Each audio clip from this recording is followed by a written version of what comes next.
Recorders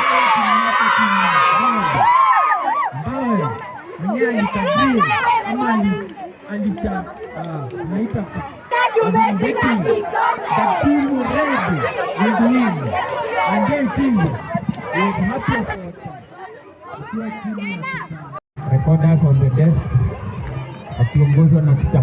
Our medals are ready. These are the gold medals. Start kuuza ni haribu gold. Hii ni silver. Bila kusahau our DJ. The other side kuna bronze medal. Oh wow. Bronze medal.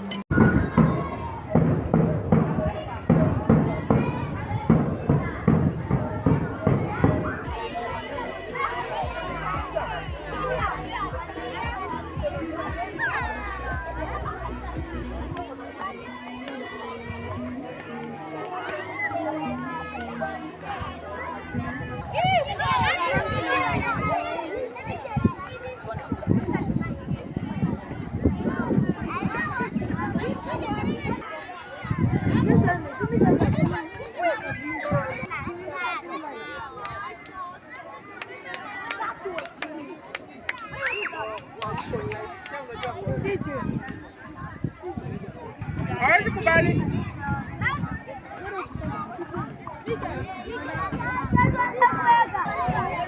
Can I see your balloons, please? Show me your balloons.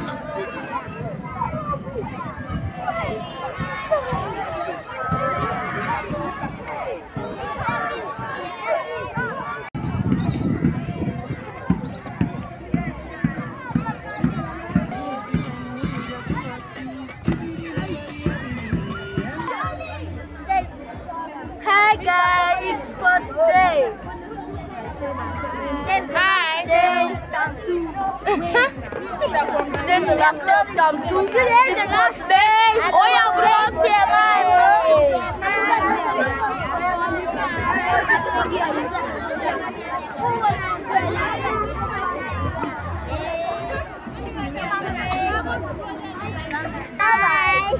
You guys, are you happy? Yeah. Welcome to the last day of a very busy term. Are you happy? Yeah. Are you happy? Yeah. Louder if you are happy. Are you happy? Yeah. Show me your two hands. Show me your two hands. Mikono miwili kwa hewa. Are you happy?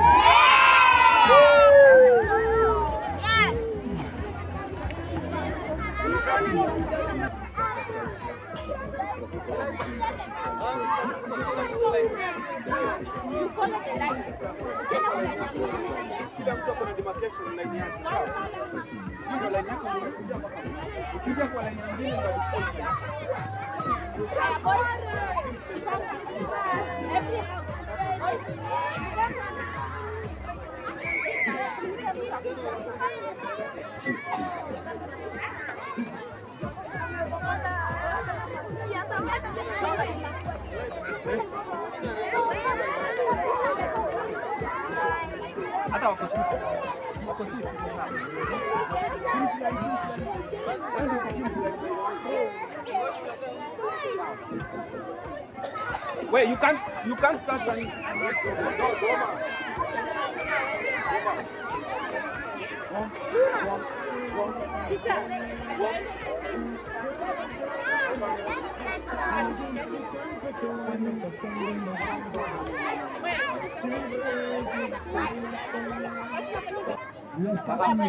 Wewe, yellow card. Ukisikia get set, ona onto a mark, get set hivi. Ukisikia mwisho ndio unachomoka. Sawa? Haya, onto a mark. Get set.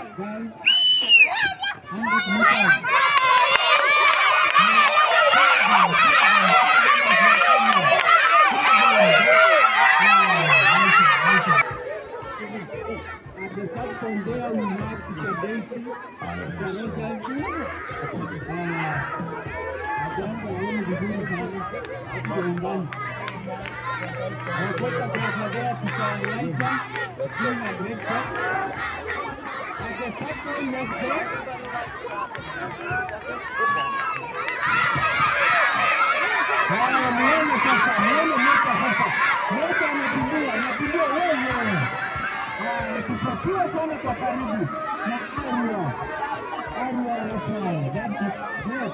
Congrats for that.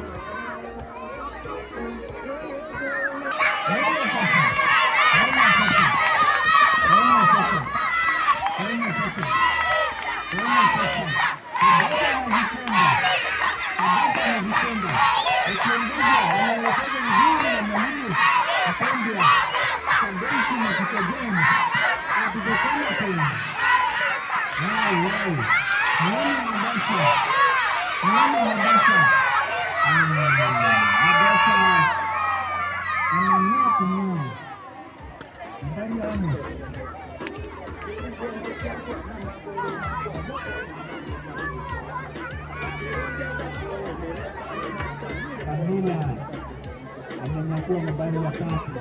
Kikundi kinachofuata Boys 400 meters.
Haya ni siku ya michezo, ni siku ya michezo. Wale unaona pale wanakimbia 400 meters. Wanakimbia 400 meters. Najua wana wasiwasi mwingi sana na uoga mwingi, lakini najua watashinda tu. 400 meters girls. That is grade 4, 400 meters girls. They are ready. Ndio hao wanaanza.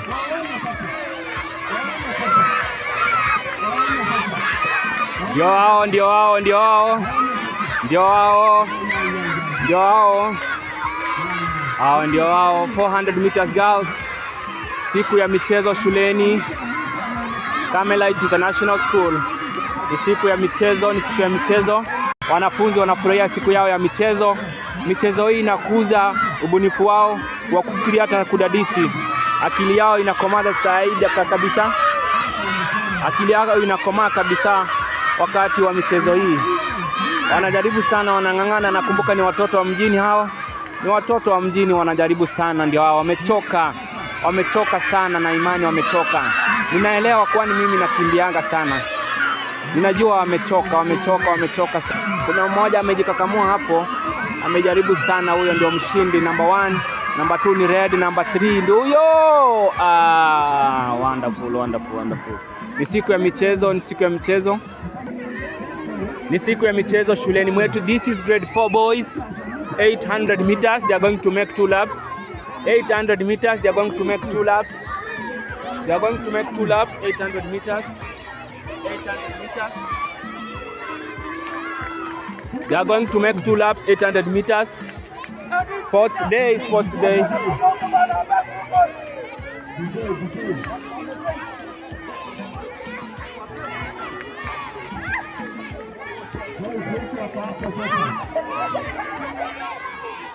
Grade 4 boys, 800 meters. Hebu tuone nani atashinda hapa. Roger.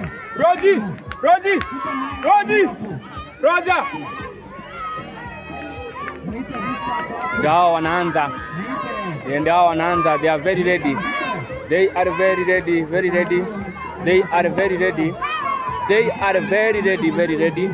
Ndio wako very ready, wanaanza. Ndio wanaanza tu.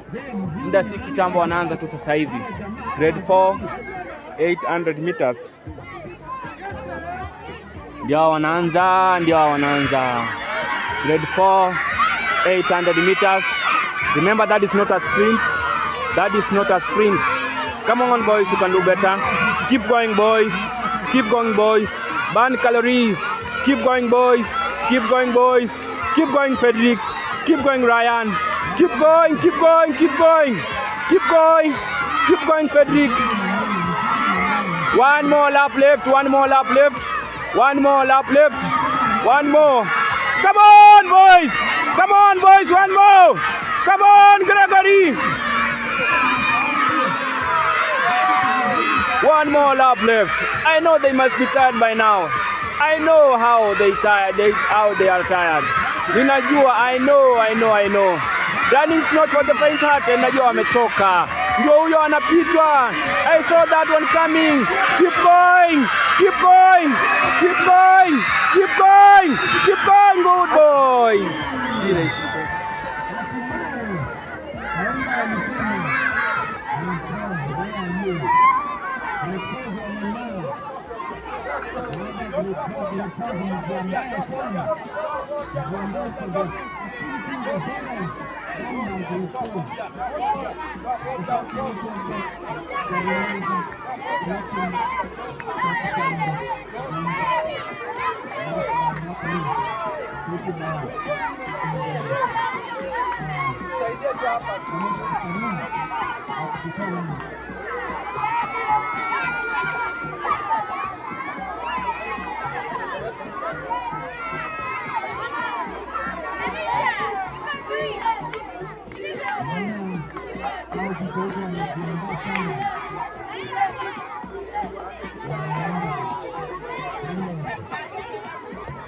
Next online in grade 5, 100 meters girls.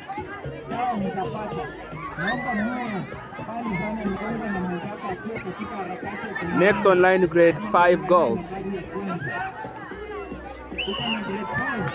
Yao grade 5 VNE ndio wa kwanza, the girl in red amekuwa wa kwanza VNE. Sa sprinter. Next ni grade 5 boys, 100 meters. Grade 500 meters. Next in grade 500 meters. Welcome to Carmelite International School Sports Day. The last day of the second term. A very busy term. It was a very busy term. The last day of second term, we have sports day, and we call it a term. Online is grade 5 boys sprinting 100 meters. Grade 5 boys ndio hao. Blue.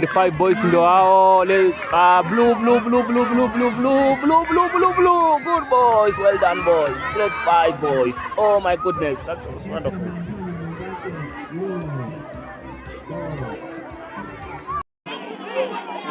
The next category is grade 5, 800 meters. Grade 5, 800 meters. Hao wengine ni wasichana wa grade ya 5, 800 meters, grade 5 girls. They are ready on the starting line.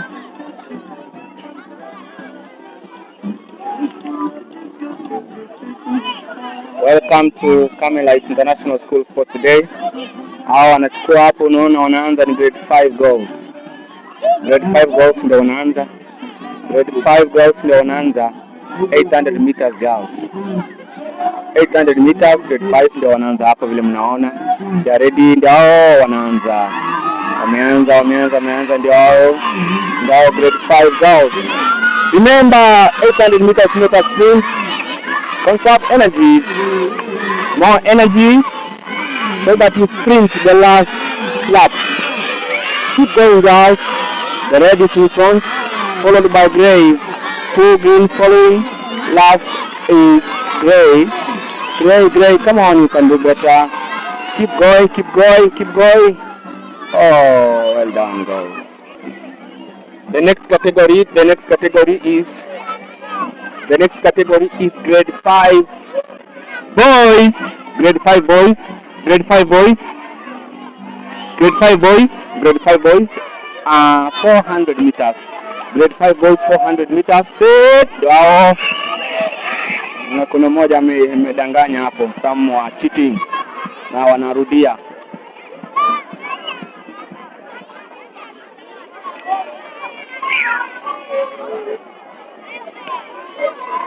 Ndio wanarudia grade 5 boys, wanarudia. Grade 5 boys wanarudia, grade 5 boys ndio wanarudia. Grade 5 boys ndio wanarudia. They are very ready. Actually they are very ready. Ndio wanaanza. Wameanza ndio hao. My good boys. Wayne Mata, keep going, Newton. William, you can do better. Keep going, Newton. Wayne number 1, Newton number 2, William number 3, Peter number 4, Prince number 4, number 5 Wesley. Keep going, Wayne. Number 1 anaitwa Wayne, ule number 2 red anaitwa Gifton Omondi, number 3 anaitwa William, amejaribu, amepata bronze. Well done boys, congratulations. Kukimbia si rahisi. The next is grade 5 boys. Let me confirm from the moderator.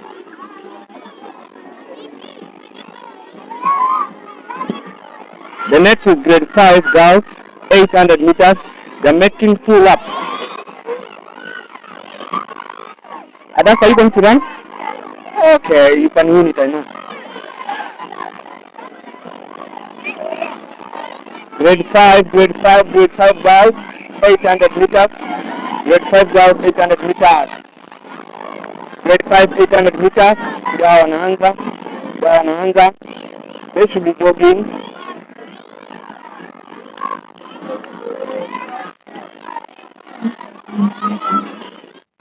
Hao ni grade 5 wanaanza pale. Vile mnaona grade 5 wanaanza. Wanawaambia jog. On your marks, ndio wanaanza. On your marks.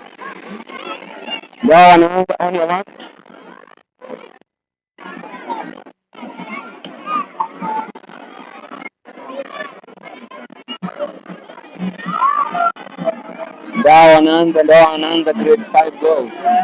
Grade 5 girls ndio wanaanza. Huyo Bienu wa kwanza ndiye alikuwa ameshinda 400 meters, ndiye alikuwa ameshinda 100 meters. Bienu sa sprinter. The girl in red, the number 1 anaitwa Bienu. Number 2 anaitwa Precious. Number 3 anajikakamua sana, anaitwa number 3, hebu nione nani? Jewel. Number 3 Jewel, number 4 ni FC ndio huyo. Hao wengine wamebaki nyuma kidogo, lakini pia wamejaribu. Wanataka kuenda 800 meters, Keep going guys. Really keep going. Precious number 1. Number 1 ni Precious. Really mwenye alikuwa number 1 ndio huyo, hata ni kama hata maliza race. Come on Jenny. Number 2 anaitwa FC. Number 1 Blessing, nilikuwa nadhani Precious. Blessing number 1. Number 3 Georgina. Come on Jenny, na ndio huyo ameisha. Number 1 ni Blessing. Number 2 ni FC Kanini. Number 3 Regina, well done. Good ball.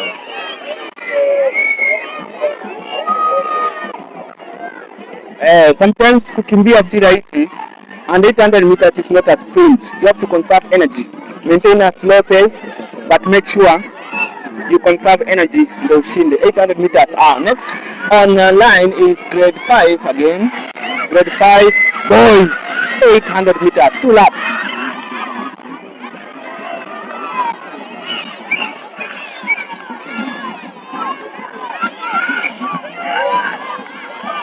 Grade 5 boys.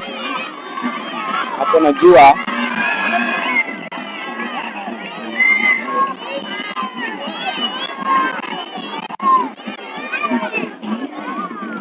wanapatiwa mawaidha pale, wanapatiwa uhusiano na mwalimu wao, wanapatiwa encouragement that si kila mmoja atakuwa mshindi.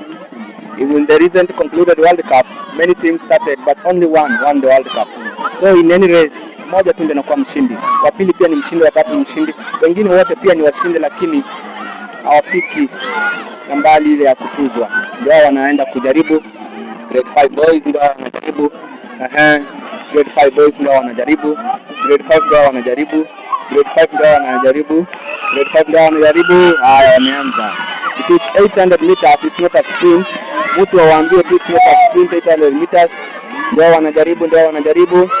wanajaribu, wanaenda. Wa kwanza ni Gibson, wa pili ni Peter, ndio huyo number 3 Hesbon, number 4 Gift, Amos ndio el presidente, our president, the guy in green number 3 Amos, our president, ndio huyo Gibson. Keep going Gibson number 1. Huyo wa yellow anaitwa Gift again. Huyo wa red ni Gibson, wa yellow ni ndio huyo Hesbon number 1, Amos number 2, number 3 Gift. Omondi, come on Omondi, you can do better. Keep going Hesbon number 2, el presidente number 2. Wengine pia wanajaribu, wanaona ndio hao. Ndio Hesbon. Well done Hesbon and Amos, our president. Wow. Gift number 3, not bad, but you can do better next time. Tumefika kwa grade 6 boys 100 meters. Tumefika kwa grade 6 100 meters, ndio wanaanza hapo. Grade 6 100 meters, grade 6 100 meters, grade 6 100 meters ndio wanaanza hapo sasa hivi tu.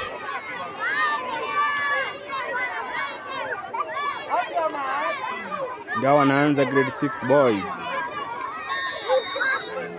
Ndio wanaanza grade 6 boys.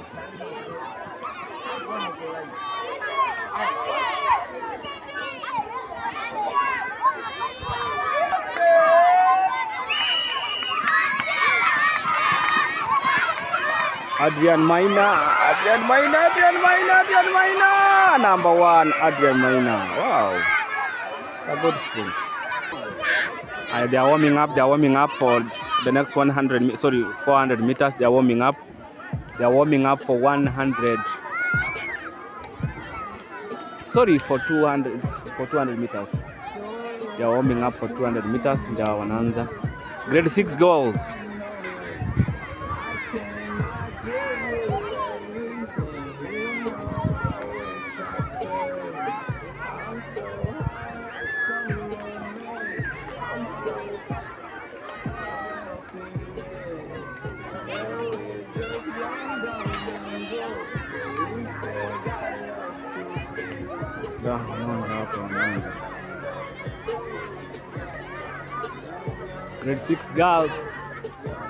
Grade 6 girls 400 meters now. They've changed. It's 400 meters grade 6 girls. Grade 6 girls 400 meters. Grade 6 400 meters girls. They are wanaanza grade 6 girls. Grade 6 girls 400 meters ndio wanajaribu. Number 1 ni Immaculate, number 2 ni Lucy, number 3 Aria Blessing, number 4 ni Njoki, number 5 Blessing, Tisha, come on.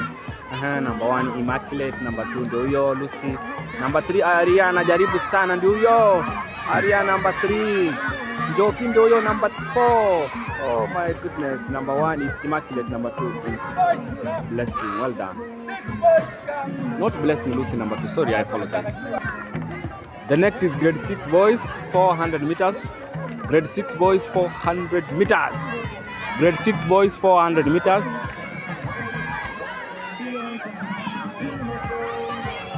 Hey.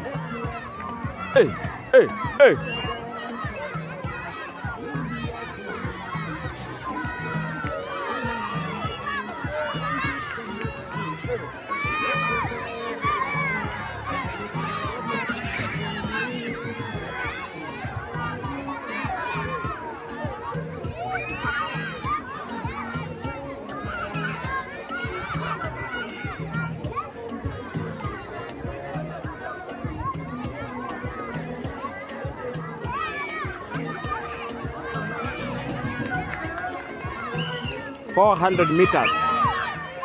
400 meters. 400 meters boys, grade 6 boys, 400 meters. Number 1 is Roy Kimtai. Roy Kimtai amepitwa na Stano. Number 1 Roy Kimtai, number 2 Stano. Number 1 Roy Kimtai, number 2 Stano, number 3 Merovim. Najua wameisha kimbia, si rahisi sometimes.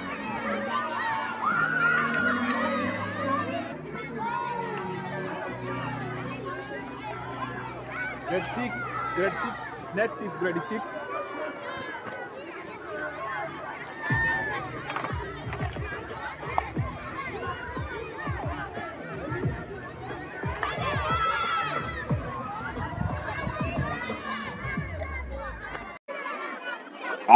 Grade 6 boys ndio wanaanza hapo.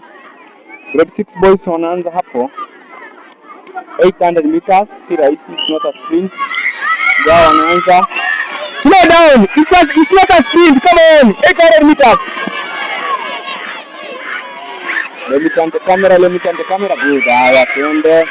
Yao wanakimbia. Number 1 is Adrian Maina, number 2 Prince anajaribu sana, my good boy. Please keep going. Please keep going. Please keep going, please. Oh my goodness. Number 1 Adrian, number 2 Prince. Keep going. Keep going, please. Oh my, keep going, please. Yao number 1 and number 2. Number 1 and number 2, number 3 CJ number 3, number 1 Adrian Maina, number 2 Prince, number 3 CJ, number 4 Kano, number 5 Evans number 5. Ndio Adrian is a very talented footballer, ndio same to number 2 pia is a very wonderful footballer. Prince number 1 Maina, number 2 Prince, and number 3 CJ, also a talented footballer. Hata tuone the next nani wasichana. Grade 7 girls. Grade 7 girls. 100 meters.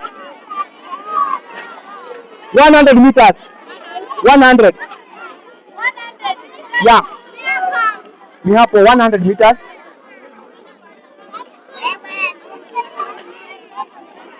Well, you can't run with that one. Where?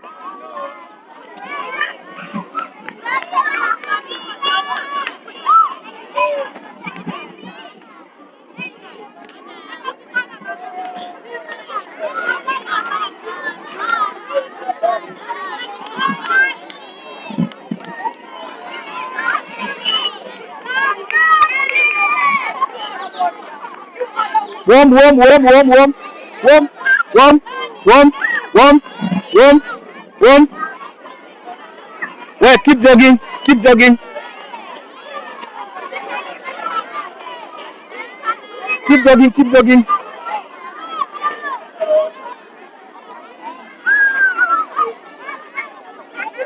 You're waiting for instructions.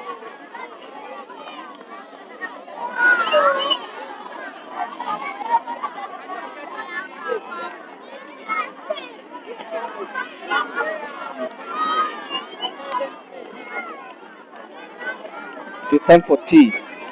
Tea break, then we come back. After tea break, yeah. It is time for tea break.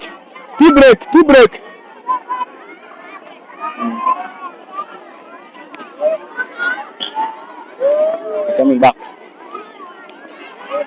Stay in touch. Grade 7 girls, 100 meters. Grade 7 girls, 100 meters. Hao wanaanza hapo ni grade 7 girls, 100 meters. Today is the last day of second term sports day in our school.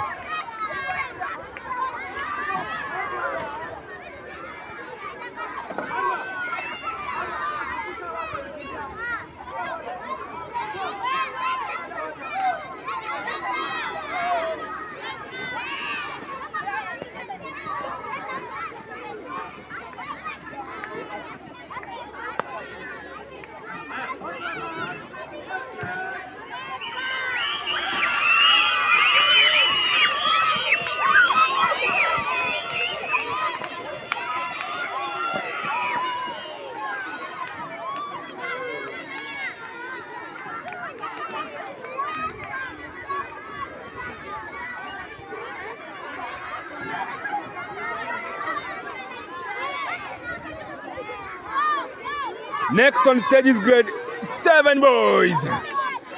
Grade 7 boys. Grade 7 boys wanapatiwa instructions hapo na mwalimu wao.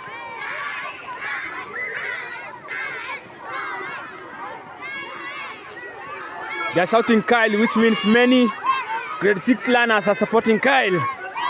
Oh my goodness, yo.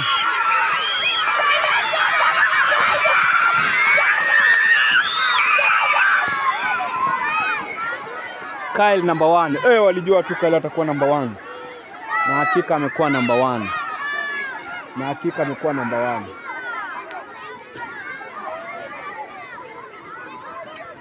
Na hakika Kyle amekuwa number 1.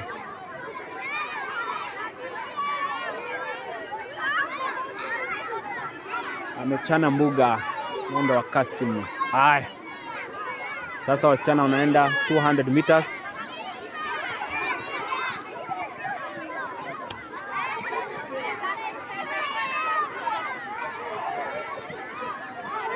Hao mnaona ni wasichana wetu wa grade ya 7 wanaoshiriki mchezo wa mbio fupi, mbio za riadha. Grade 7 girls performing short sprints. Grade 7 girls performing short sprints, 200 meters.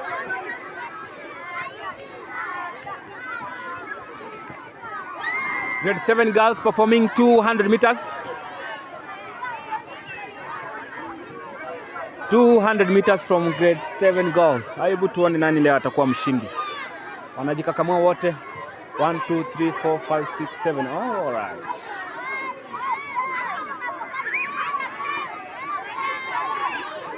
Let me turn my camera for a wide angle. Good one. Haya. Hao nawaona ni grade 7 girls 200 meters. Wamemaliza 100 meters, sasa wanaenda kwa 200 meters, wanaanza na wasichana, kisha baadaye ndio waenda kwa wavulana.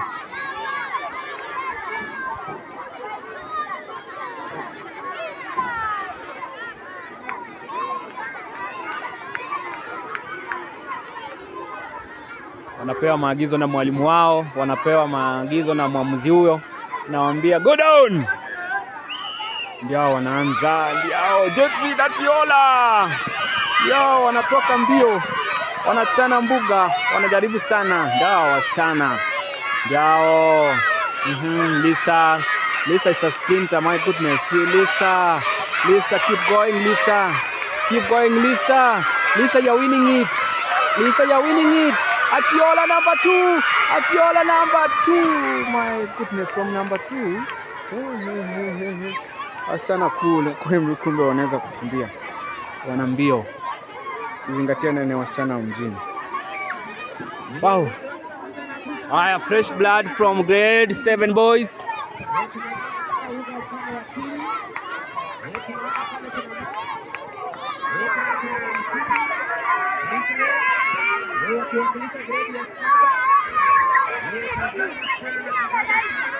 Ndio wanaanza grade 7 boys 200 meters. Ndio wao wanaenda, wanang'ang'ana, wanajaribu sana. Ndio hiyo Kyle Misili number 1. Kyle number 1. Joel number 2. Highness number 3. Highness number 3. Keep going, Highness. Highness, you're winning it. Highness, you're winning it. Hey, Leslie in the red, the guy in red. Leslie, Highness number 2 and Joel number 3. Wow, well done boys.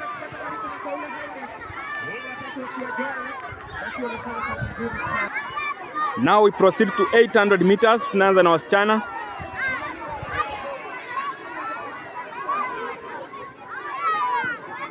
Live scenes from our beautiful and our great school. You can see the ambience, the great serene environment. Siku ya michezo, closing day, end of term 2, sports day. Today is the second day. Yesterday we started with the lower primary. So today we're in junior school. So we are finishing our sports today. And we close school till next time. Wish us luck.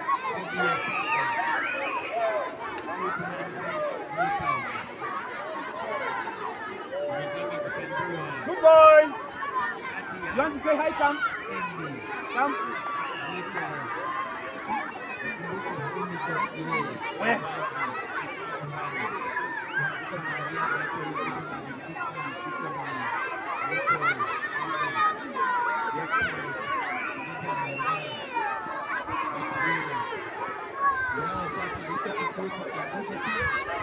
Vile mnaona ndio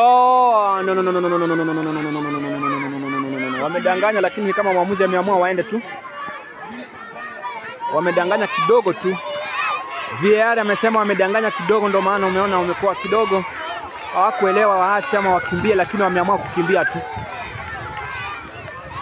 Running is good for your health. You can run, you burn calories, and again you allow your blood vessels to work even better.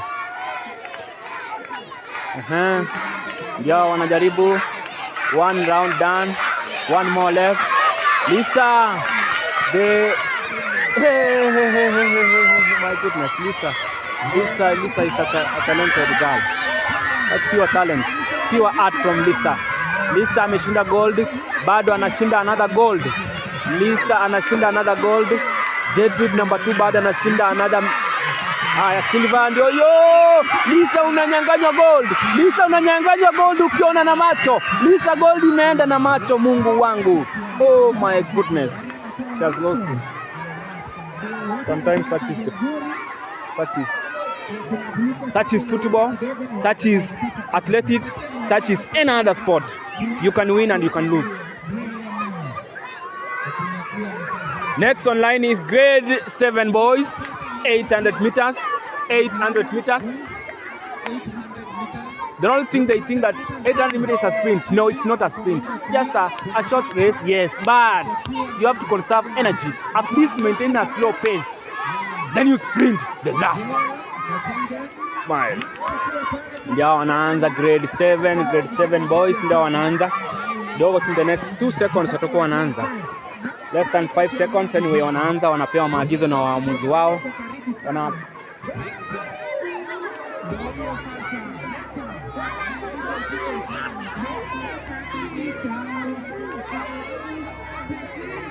Ndio wanapewa maagizo.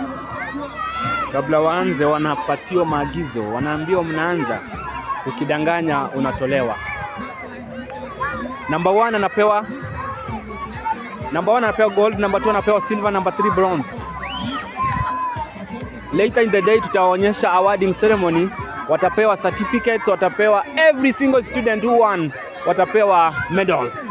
Tutawaonyesha the medals watapewa. Ndio wanaanza grade 7 boys. Grade 7 boys.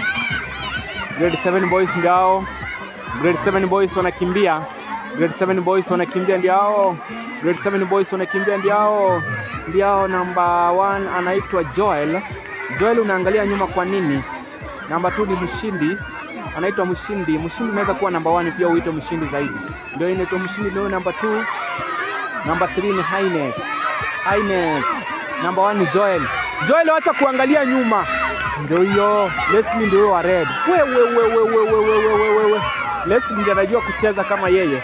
Anaitwa Leslie. Leslie is creating some space between them. Number 2 is Mshindi. Number 3 Highness. Number 3 number 4 ni mwenye alikuwa number 1. Ndio maana nawaambia 800 meters is not a sprint. Conserve energy. Honor that pace. Honor that space. Honor that space. Honor that gap. Number 1 Leslie, number 2 Highness. Oh wow, well done. Next is grade 8 girls and boys. Ndio wao unaona wanajipanga hapo. Grade 8. Then next we go to grade 9. Ndio unaona wanatembea hapo. Wana wasiwasi mwingi sana. Naelewa. Niliwahi kushiriki michezo, naelewa wasiwasi ambao wanao mwingi sana. Wataanza na 100 meters girls. Then they go to boys. Then waende 200 meters girls. Then waende kwa 200 meters boys. Lastly wamalize na samani kidogo, wamalize na 800 meters boys and girls. Now hao wanachukua stage ni grade 8 girls. Wanaanza na 100 meters. Grade 8 girls 100 meters.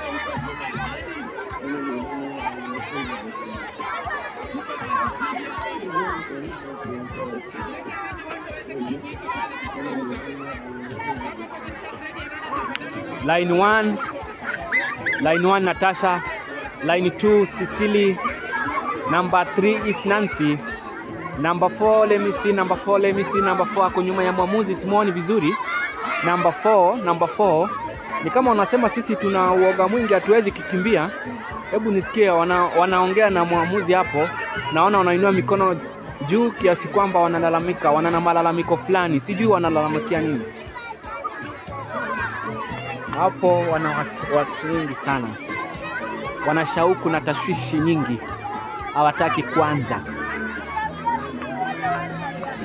Kawaida tunawaelewa. hasa wale ambao tulikuwa tunakimbia miaka yetu ya zamani. Tunawaelewa sana.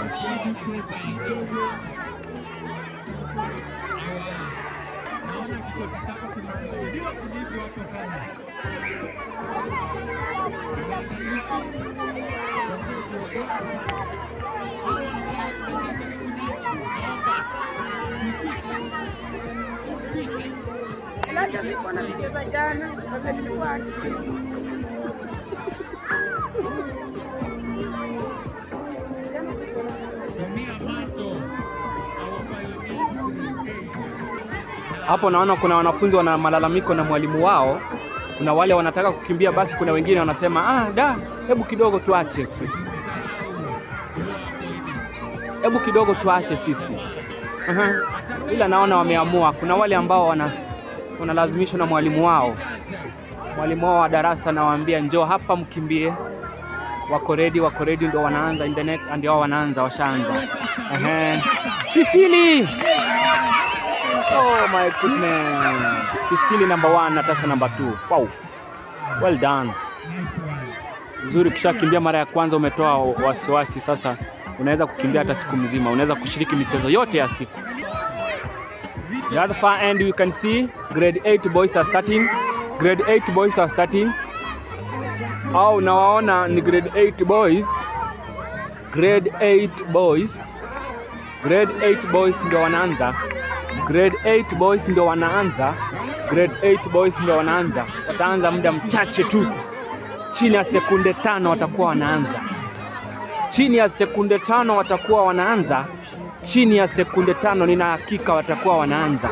Wanapewa maagizo na mwalimu wao, kisha wanachukua maagizo kutoka kwa mwamuzi. Ndio hao wanaanza mbio twende. Brayo, good boys. Well done. Good boys. Oh my goodness, what a day. Michezo ya aina hii inatuliza akili ya walimu. Michezo ya aina hii inatuliza akili ya wanafunzi. Hata kipindi wanarudi darasani wanafanya vizuri zaidi. Michezo ya aina hii inatuliza akili hata ya wazazi nyumbani. Wakiona video za aina hii watafurahi sana, kwani tunakuza vipaji vya watoto wao. Watoto wanafurahi. It's part of the mental well-being of children as they grow.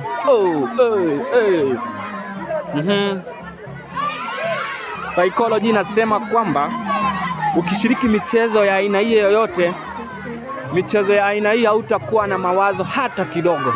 Hapa hakuna mwenye anafikiria stress yoyote ile. Hakuna hata mmoja. Hapa akili iko sambamba, fikra za uwezo wa kufikiri na kudadisi uko sambamba kabisa. Hata ukiwatoa hapo wapeleke darasani, watakuwa wanafanya vizuri. Wanajiandaa kwa mita 200 wanafunzi wa grade ya 8 wasichana. Tutaanza na wasichana wa grade ya 8. Yao grade 8 girls 200 meters, then grade 8 boys 200 meters, and later on again they proceed to 800 meters. I hope YouTube mtaniruhusu kidogo mnihurumie kwa sababu huko kwa background nasikia kuna muziki unatoka pale, msinipige copyright. I don't own copyright for the song playing in the background. This is just meant for entertainment only. Neither do I intend to infringe any musical copyright. 200 meters girls, grade 8 now. Like I'm saying, I don't benefit from the music in the background. This is just meant for entertainment only. Kuna mmoja ameanguka hapo, samahani kidogo, ni kawaida tu ya mchezo. Kuna wale wanaanza na hata kuna wale wanamaliza. Number 1 ni Bianca, number 2 ni Joy, number 3 ni oh my goodness, Terian, wonderful.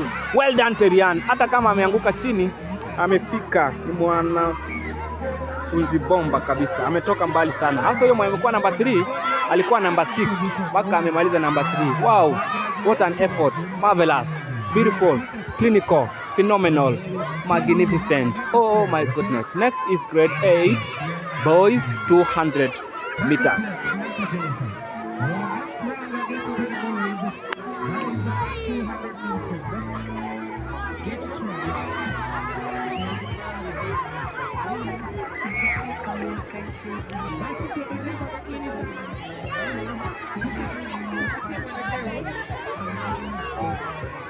I don't own copyrights for that song playing in the background. This is just meant for entertainment. Neither do I intend to infringe any copyright related issues to that song.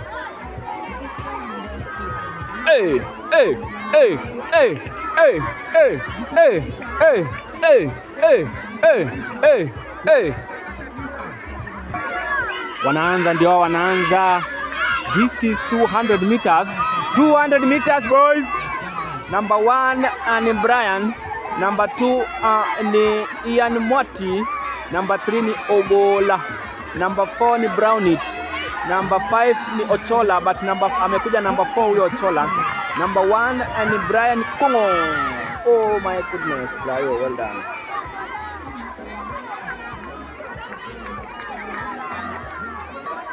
Next on stage ni wasichana wanaanza. Wasichana wanaanza 800 meters. Enda pole pole, easy sprint, pole pole wasichana. Ndio hiyo. Ndio hiyo. Ndio hiyo. Ndio hiyo. This is 800 meters. 800 meters. Huyo wa yellow ni Mkale. Wacha tuone kama ame conserve energy. Huyo wa yellow, huyo the second last ni Mkale. I'm so sorry to say that one anyway. I don't mean to bring any tribe or whatever, but inamaanisha kwamba Wakale tunawaheshimu na tunawapenda kwa mbio zao. Hilo ndo lengo langu tu. Acha tuone kama watakimbia. Yao. Number 1 ni Natasha, alichukua bronze. Number 2 ni Cecilia, alipata gold kwa 100 meters. Huyo amechukua gold. Huyo Natasha ameenda na gold. Hakika Natasha ndio huyo ameenda na gold. Number 1 ndio huyo Natasha ameenda na gold.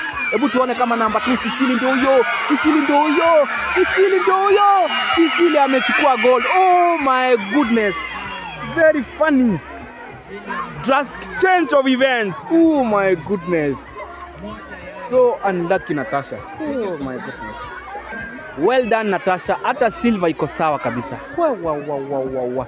Hawa wasichana wanaweza kukimbia. Haya, tunaenda kwa 800 meters boys. Grade 8 800 meters boys. Ndio hao wanaanza. Wanachukua maagizo, ndio wanaambiwa enda chini. On your marks, ndio wanaanza. 800 meters. Ndio hiyo. Ndio hiyo. Number 1 ni Brayo. Number 1 ni Brayo. Fabrice number 2. Ogola number 3. Ndio. Ndio the next race. Mkubwa ananiambia next race ndio Brayo number 1. There is a very big gap, which means obviously number 1 ni Brayo. Number 1 Brian. Number 1 Brian. A very big gap. I don't think whether the second Fabrice will just close that gap. There is also another gap there. You can see number 1 in Brian. A very big gap. Well deserved. Well deserved. Wow. Hapa mkubwa ameniambia nani nipange relay na kuja.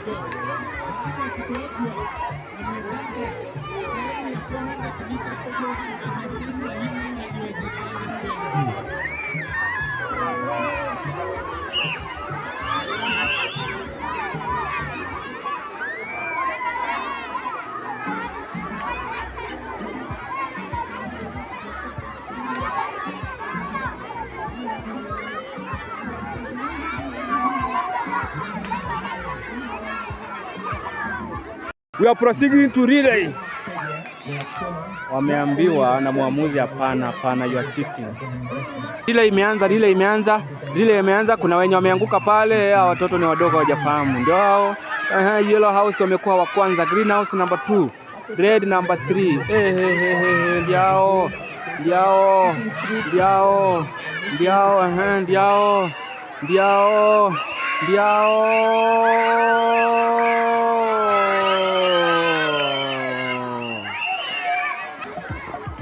Ama hakika tuko shuleni mwetu na ni siku ya mwisho ya muhula wa pili. Wanafunzi wanashiriki michezo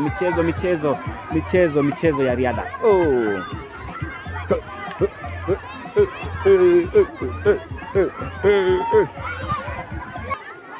Grade 4 boys relay. Acha tuone ni akina nani watakuwa washindi kwa mchezo wa relay.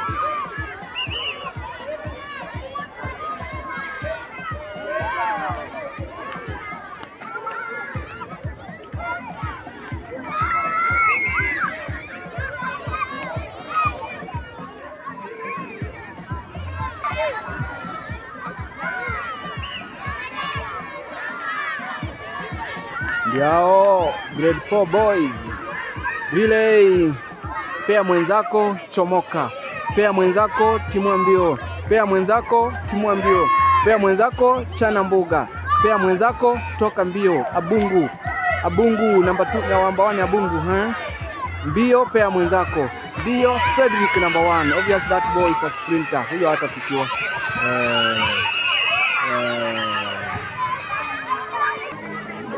I'll keep on saying welcome to the last day of a very busy term.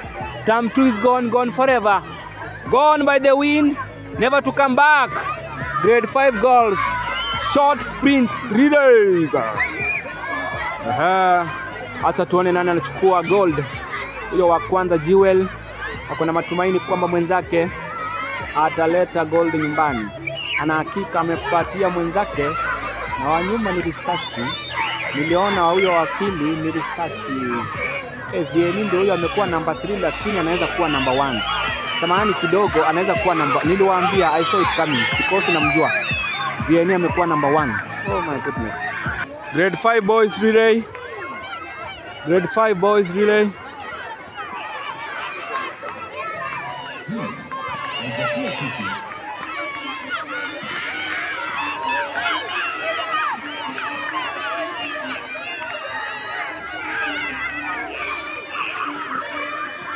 That is a goal for William.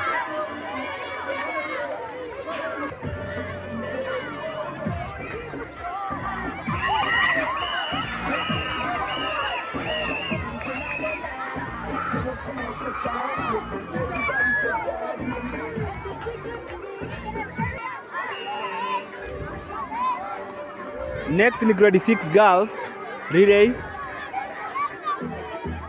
100 by 4.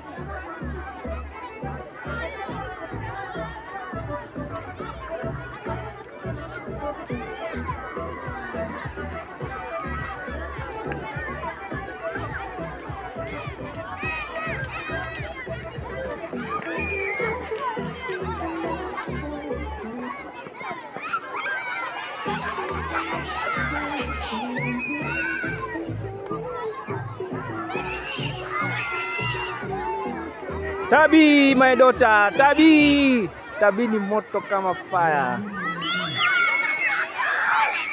Vanessa Hera ni Vanessa number 1.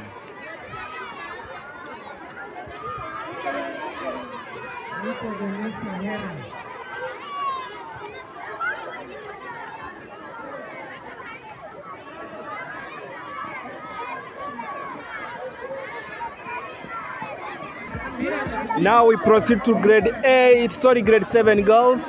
Kuna watatu wa kwanza hapa. Kuna watatu pande hiyo mnawaona wa kupewa that baton. Ndio washafika. Peana baton.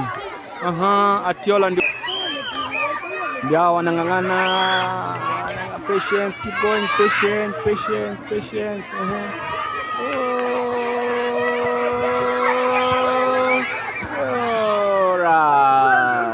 Ariane, that's a goal for you. Now we proceed to boys grade 7. Boys grade 7 relays. Number 1 anapewa gold, number 2 anapewa silver, number 3 bronze, and each and every student who participated is going to get a certificate. Tutawaonyesha during the awarding ceremony.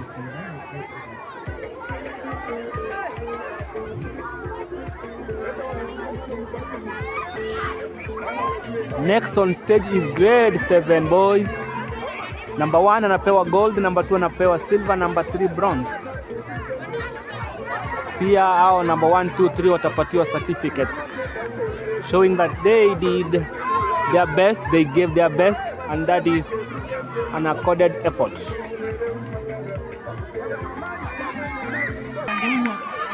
That is grade 7, grade 7, grade 7, grade 7, grade 7, grade 7.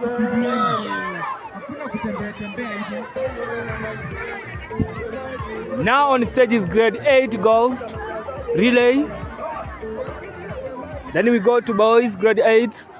Then do grade 9 girls, and we finish with grade 9 boys.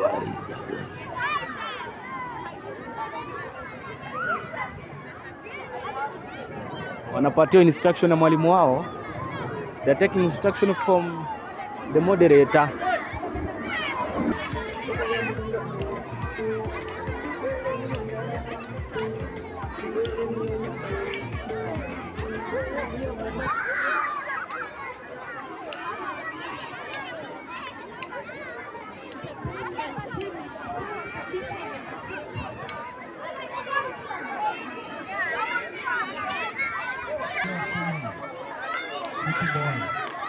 Haya, shangilia wa magwiji kutoka na Cecilia akifuatiwa kwa karibu sana na mke nani huyu.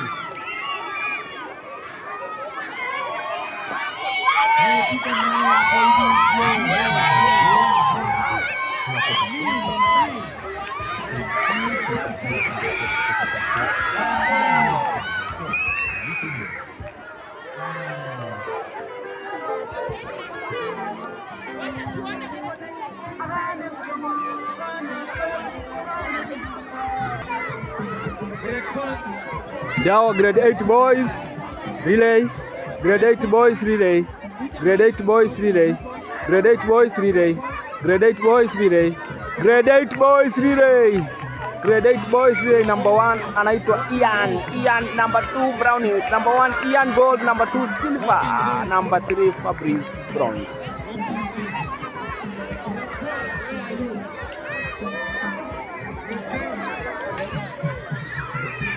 Yes, what's your name? Louder, sina. Ines. How many goals do you have so far? None. None? Yeah. Oh my goodness. And the silver? 2. 2? Yes. Congratulations. Thank you. Are you hoping to get a gold today? Maybe in football. I wish you luck. Thank you. Hi, welcome. This is walking race, grade 4 walking race goals. Grade 4 walking race.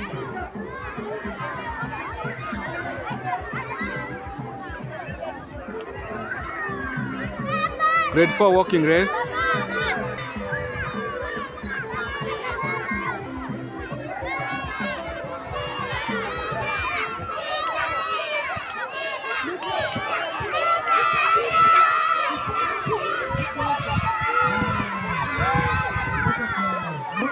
Walking race, boys, grade 5. This is grade 4, sorry. Hey, the first one is running. You should walk, young boy. It's a walking race. The first one is not always the first one. The last one can win a gold in the walking race. Hey.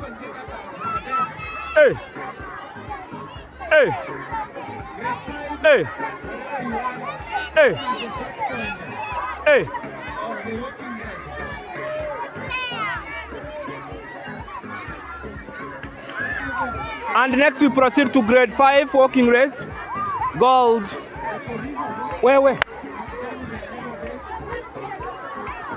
Grade 5. Next on stage is grade 5.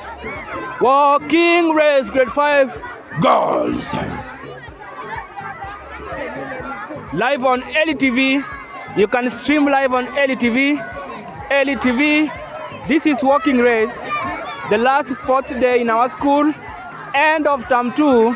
It has been a tedious, a long term with many events, pleasing ones, and many more amazing moments. The last day of our busy term. See you soon.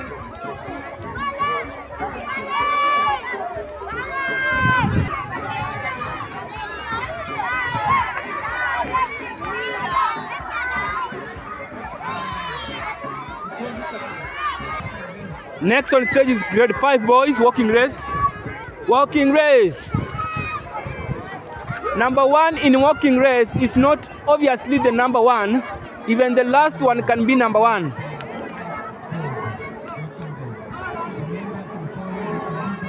So the winner in the game of walking race is not normally the first one.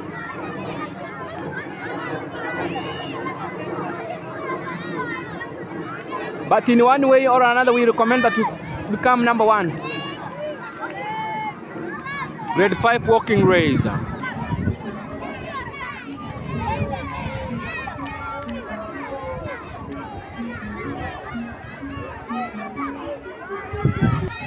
Gifton Omondi, number 1, has born. Oh, too many goals for Gifton. Gifton, you have so far 10 goals. Oh my goodness.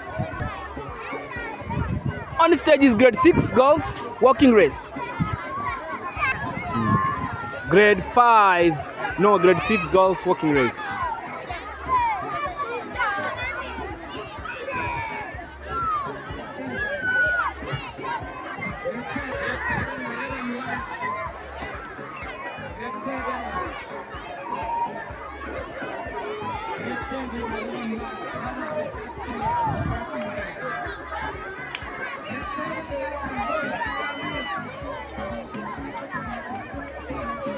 And that is the end of that race, grade 6 walking race. Next on stage is grade 6 boys. Grade 6 boys. Mikael, you are running.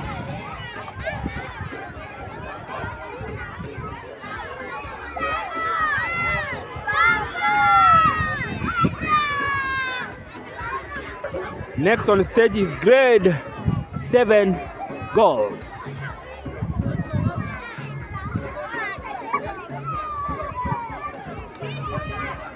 Grade 7 girls. Who gonna win the gold, the silver, and the bronze? These people are running. It is a walking race and not a running race.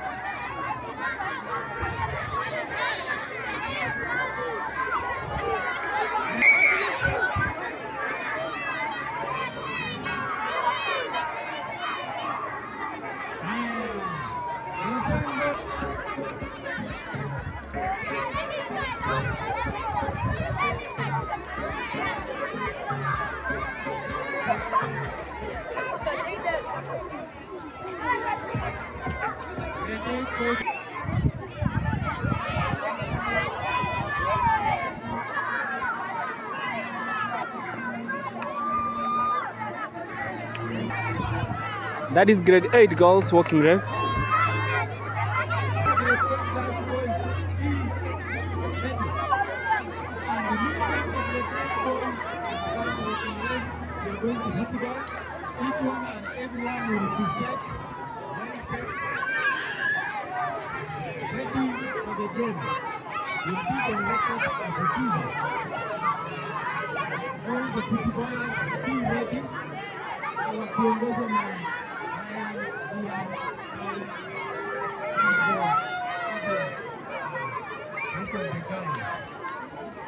Three, 2, 1, let's go. Oh. Walking race. Grade 8 walking race. The main aim is to walk, not to run. Wait.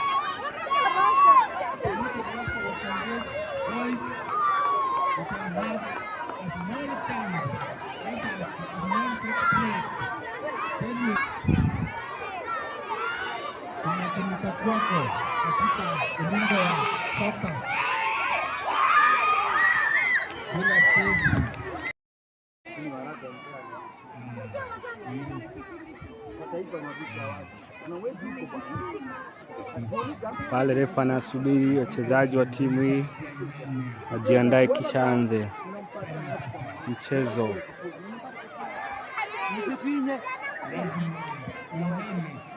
Niko pembeni, wanafunzi wamekaa chini, wameketi tu, wamejipanga kushangilia timu zao.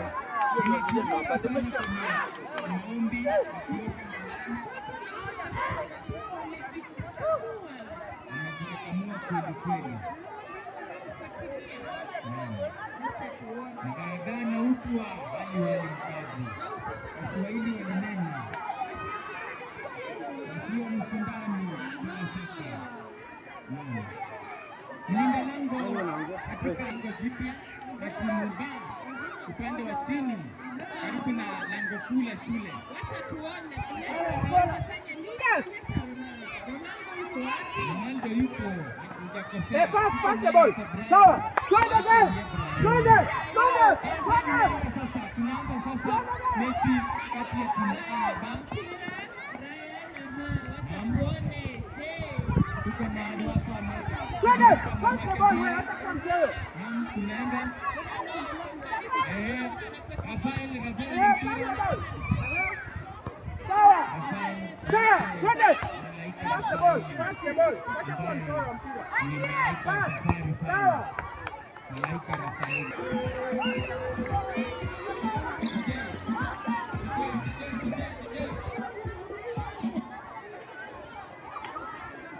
Jitume bwana, acha kusimama hapo wewe. Sawa. Sawa. Sawa. Anamtafuta Fredrick ndio huyo Fredrick. Mpira umekuwa mwingi na umemlemea Fredrick. Amejaribu sana. Lavina clinical goal. Anyway, wanajaribu sana tena hawa wa timu A. Timu A ni hao. Mpira unakuwa mwingi, unakurusha.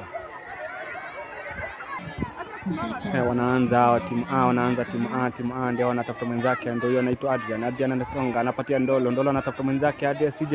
Anakata 1 2 3 anakataa, anarudi kwake kwa CJ ndio anakata 1 2 3 inakataa, mpira anarudi huko katikati wa uwanja kwa anamtafuta nani huyo? Bado CJ na mpira anakata 1 2 3 nakubali, ndio huyo anakata tena 3 4 mpira unakuwa mwingi. Anapoteza nafasi, ndio huyo katikati ya uwanja, wanafungua, wanarudisha nyuma, wanaanza kucheza visivyo wanafunzi hawa. Refa anaamua kwamba kuna mtu ametumia refa ameamua kwamba ni free kick. Dakika ni ya tatu, wanafunzi wa timu ya A na timu ya B wote wamechanganya. Ndio huyo anaenda nambari 10 Messi, anajiita Messi lakini kwenye jina lake halali ni Brian anachonga, acha tuone kama atazalisha matunda. Ndio huyo 1 2 3 anaangalia wenzake. That's a set piece. Acha tuone kama atamakinika, ndio huyo. Anatafuta, anarudisha, hawajamakinika hawa. Ndio anajaribu na kutafuta mwenzake Brown bado kwa Adrian ndio huyo Adrian mbio anakata 1 2 3 anamtafuta mwenzake, unamlemea, mpira unakuwa mwingi kidogo tu, ananyang'anywa na ndio huyo. Nasikia mwalimu mwenzake anamwambia unakuwa mchoyo na mpira. Kitaaluma si vizuri kuwarekebisha hivyo. Mwambie umejaribu lakini wakati mwingine unaweza kufanya vizuri. Ndio huyo anakata 1 2 3 Adrian ndio anajaribu. Ndio huyo Adrian anajaribu tena, ndio huyo ananyang'anya. Wanafunzi hawajatulia kabisa. Wanafunzi hao hawajatulia. Mpira unakuwa ni wa kurushwa, anamtafuta mwenzake Kyle ndio huyo Fredrick anamtafuta mwenzake, ndio huyo Ochola anageuka. Adrian ndio huyo mpira, ndio hao. Corner kick. It was a corner kick lakini nasikia mwamuzi anasema ni goal kick. Mwamuzi kawaida siku zote ndio anayeamua. Hapo kwa uwanja katikati wanamtafuta, ndio huyo Leslie anarudisha nyuma kwake CJ 1 2 3 ni mfupi. Na mtu amenawa mkono hapo, amenawa.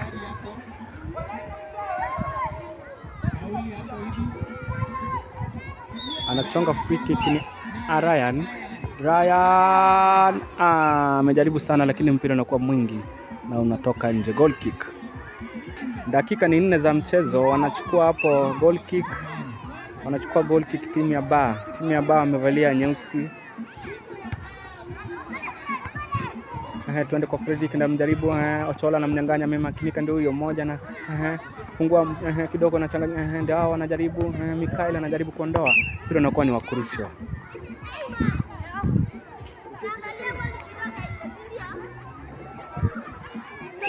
Nina rafiki yangu mmoja anaitwa Bernard Mandere. Huyu jamani mtangazaji hodari, ni mwalimu mwenza tu. Tushai kufanya kazi na yeye shule fulani hapo. Nilikuwa ni mwanafunzi, nilikuwa ni samani sio mwanafunzi, mwalimu mweledi sana. Akili zangu zote ziko hapa kwa wanafunzi. Ndio maana ndio wao wanajaribu. Fredrick anamtafuta Kyle Ryan ananyang'anya, anajaribu anapenyeza, ndio huyo anajaribu, anaenda kabisa, anakata 1 2 na kubali, ndio huyo katikati ya uwanja, patia mwenzako vizuri sana. Wanakataa. Anarudisha kwa Haines,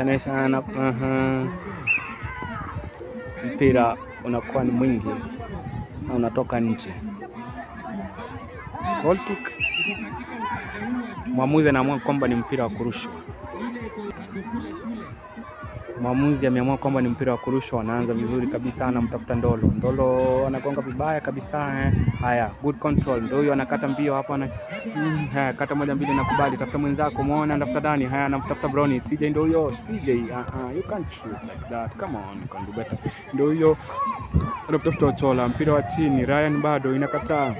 Brownit ndio huyo kwa CJ Ian inakataa, narudi kwa Ryan ndio huyo kijana namba 88 ndio huyo anamtafuta mwenzake, mpira unakuwa ni mwingi na unatoka nje. Wow.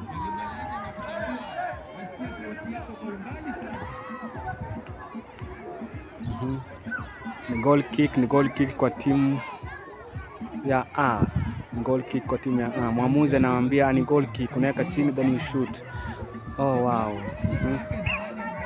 Wanaanza vizuri hapo timu ya B, ndio hiyo wanatafuta wenzake. Na imani huo mpira umekuwa mwingi. Ni goal kick kwa timu nyingine ya B.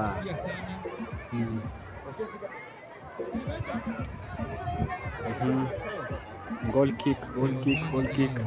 Wanaanza hapo, natafuta mwenzake, mpira huo unakuwa penalty. Mwamuzi amepuliza kipenga chake, ishara kwamba ni penalty, na mwamuzi ameamua kwamba ni penalty. Wacha tuone wachezaji wanasema nini. Wanaanza kugombana pale, wanaanza kulalamika. Mwamuzi amesalia kusema kwamba basi ni penalty kuelekea timu ya Ba. Wacha tuone kama watafunga hawa. Mwamuzi anawaambia nipe nafasi tu, tulia kidogo tu. Ni nini hamku makinika jamani? Acha tuone kama watafunga. Anaenda kuichukua penalty ile. Hebu nione ni mchezaji mgani yule.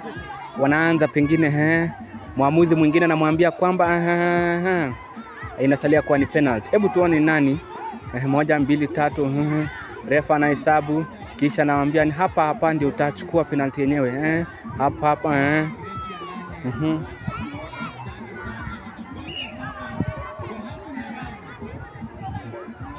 Hebu tuone nani atachukua penalty yenyewe. Nani?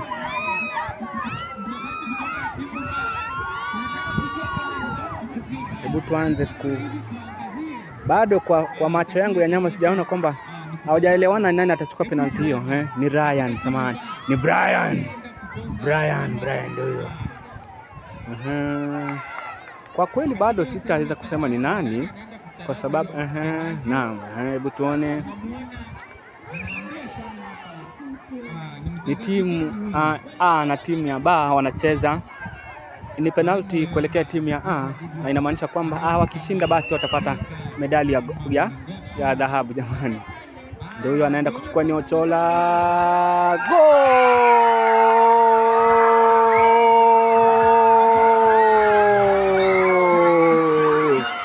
Mlinda lango amejaribu hakika ama kweli hakufanikisha ama lengo yake, na azimio lake ni kuzuia bao na kuweza kuzuia bao hilo, basi hakuweza kuzuia bao hilo.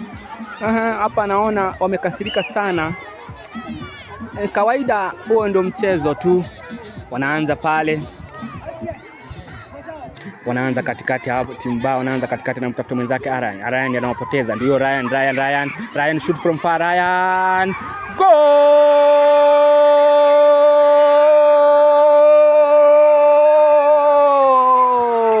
Hakika ama kweli amefanya siu, na niliwaambia kwamba Ryan msimochunga huyo kijana ni hatari. Ryan ni mbaya, anakata 1 2 3 na amesababisha hawa kupoteza. Hakika ama kweli wanaweza kupoteza mechi, kwani watatafuta mabao matatu ili waibuke washindi. Anaitwa Ryan, nambari 88 mgongoni. Anaitwa Ryan Mwangi, kijana shupavu hodari mahiri wa mpira wa soka. Team A 0, Team B 2-0. Ama hakika basi watoto hao wamemakinika. Ana timu ya A, timu ya B wameanza kugombana wenyewe kwa wenyewe. Timu ya B wameanza kugombana wenyewe kwa wenyewe, kwa ishara ya kuinua mikono juu wakiongea kwa sauti ambazo kwa kweli sitasikiza kitu wanachokiongea. Nina imani kwamba wanagombana na si vizuri wagombane, kwani chochote kinaweza kufanyika katika mpira wa mguu. Na mwamuzi ameamua kwamba watambadilisha mlinda lango na kuleta mchezaji mwingine. Alright. Itawalazimu tena waanze wamakinike kabisa, watafute mabao matatu ama kweli kama wanataka kuwa washindi katika mechi ya leo. Ni mechi baina ya timu A na B. Kuna wanafunzi wa grade ya 8 ya 9 na hata grade ya 7 wote tu wakaunda timu moja, timu ya A. Na hata hao wanafunzi wengine timu ya A ni wanafunzi ambao kuna wa grade ya 9, wa grade ya 8 na hata grade ya 5. Ndio maana tunasema ni timu ya A na B. Timu ya A wanaongoza mabao mawili. Ndio hapo anaanza vizuri hapo. Brian anamtafuta mwenzake, makinika kidogo. Ananyongea kidogo, anamtafuta, anainuka tena, ndio huyo. Wanangangania mpira wengi hao. Jamani, hao watoto wadogo hao wanaanza kumtafuta CJ kutoka Lamu. Kijana mmoja anakata 2-3-1. CJ naye ni mzuri sana kwa kudribble, ndio huyo. Anakata moja, unaona, ndio anakata 1 2 3. Anamtafuta mwenzake, Ndolo na ananyorosha, ndio huyo hapo. Wanafungua vizuri sana, wamemakinika, wameanza kutafuta. Ni mpira unakuwa mwingi na ni wa kurushwa. Wanajaribu sana watoto wa hawa timu B wameamka kidogo, lakini ama kweli ni kama dakika zimebaki ni so nyingi sana tu. Kama nilivyosema tu, chochote kinaweza kufanyika katika mpira huu. Mwamuzi anapuliza kipenga, ishara kwamba kuna makosa yalifanyika. Highboot. Ni siku ya mwisho ya muhula wa pili na ni siku ya michezo katika shule yetu pendwa. Unaweza kuona ni shule nzuri sana. Wanafunzi wanafurahi, ni siku yao ya mwisho. CJ anaenda kuchukua free kick yenyewe, anamtafuta mwenzake Divanda, inakataa. Ile alikuwa anajaribu tena, anafungua akili tena anajaribu goal kick. Ile wamejaribu sana. Hao wanafunzi wa B hawajatulia kabisa, hawajatulia. Ina maana kwamba wanaweza kufungwa tena wasipotulia. Anamtafuta mwenzake hapo, anaitwa Fredrick anakata 1 2. Hapana, ni goal kick. Captain anagombana, anamwambia hapana, umtafute mwenzako. Captain ni huyo Messi nambari 10, jina lake ni Adrian. CJ anaanza pale juu, anaangalia, anamtafuta moja. Samahani kidogo, sijaelewa kilichofanyika pale. Ni mpira wa kurushwa. Ryan mpira ni wa kurushwa. Wanafunzi wenza wanamfurahia sana huyo Ryan, kwani alifunga bao nzuri sana. Ndio hiyo wanaanza vizuri hapo nyuma, wanaanza. Na kibaya zaidi hao wanafunzi wanangangania mpira wote, ndio maana hata wanafungwa. Pengine wanaweza kufungwa sana kwa maana wanangangania mpira. Wanafunzi wa timu moja wote. Ndio mpira unakuwa mwingi na it's a good effort anyway. Wanaanza hapo nyuma wanafunzi wa B. Wanafunzi wachezaji wa timu ya B ndio wanaanza. Mwamuzi anawaambia endelea. Kwa control Divan, kata 1 2 3 nakubali. Fungua pale, cheza na mimi, inakataa, nakubali. Ndio hiyo Chola anatafuta mwenzake, inakataa. Kwake Kyle 1 2 ameshindwa. Ryan ndio huyo mahiri shupavu, ndio hiyo inarudi kwa Brown ndio anakata. CJ fungua wing yako, kata 1 2 3, tafuta mwenzako, mpira unakuwa mwingi na mlemea, ndio anarudi kwa mwamuzi. Pia ameamua kwamba Ryan amechezea visivyo, basi amepuliza kipenga chake. Inamaanisha kwamba Ryan hakuchezewa vizuri kabisa, na inakuwa ni free kick kuelekea timu ya B. Nakumbuka kwamba timu ya B wamefunga mabao mawili, timu ya A kwa kipindi hiki naweza kusema ni washindi, kwani wamefunga mabao mawili. Wanaongoza kwa mabao hayo mawili. Brian anaenda kuchukua free kick yenyewe. Anamtafuta, nice one. Mpira unakuwa mwingi na unatoka nje. Ni free kick kuelekea timu ya B. Ama kweli hao watoto wamejaribu sana, timu B wamejaribu sana. Kikawaida ni kama leo hawana bahati. Anachukua mpira hapo vizuri. Tafuta mwenzako, chukua muda mfupi, tafuta mwenzako. CJ ndio ananyorosha, anakata 1 2 3, nakubali. Goal kick. Wanafunzi hawajamakinika kabisa. Wanafunzi hawajamakinika. Wachezaji wa timu ya B hawajamakinika, kwani wanapoteza nafasi zao za kufunga bao. Anaanza pale nyuma Ryan anachukua goal kick. Ryan akiwatafuta wenzake. Chola mbaya, anarudisha kwa Messi ndio huyo nice one, control. Adrian, handball,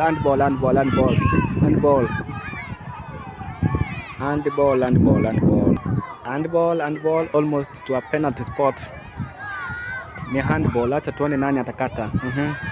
Adrian anaenda kuchonga hiyo free kick, ameamua kuchonga na mguu wake wa kushoto huo.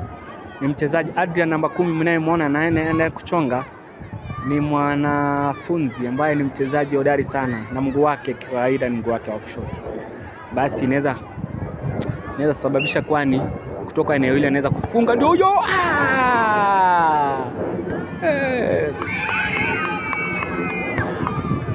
Mpira unakuwa mwingi na ni free kick, samani goal kick kuelekea timu ya A. Anakata 1 2 3, anafungua Ryan kwake Adrian anarudisha kwake, wanakata kata kwake Ochola tafuta mwenzake, ndio vizuri, amecheza vizuri. Brownie tena kata, anakubali, ndio hiyo Brian nyorosha, hakuna mwenzake, analemewa mwenzake, hakuna mwenzake atakayemsaidia hapo. Wamejaribu sana ila hakuwa na mwenzake ambaye atamsaidia, na mwamuzi ameamua kwamba badilishaneni, basi timu A muende sehemu hiyo nyingine na hiyo timu nyingine mbadilishe, pengine unaweza kusababisha bao.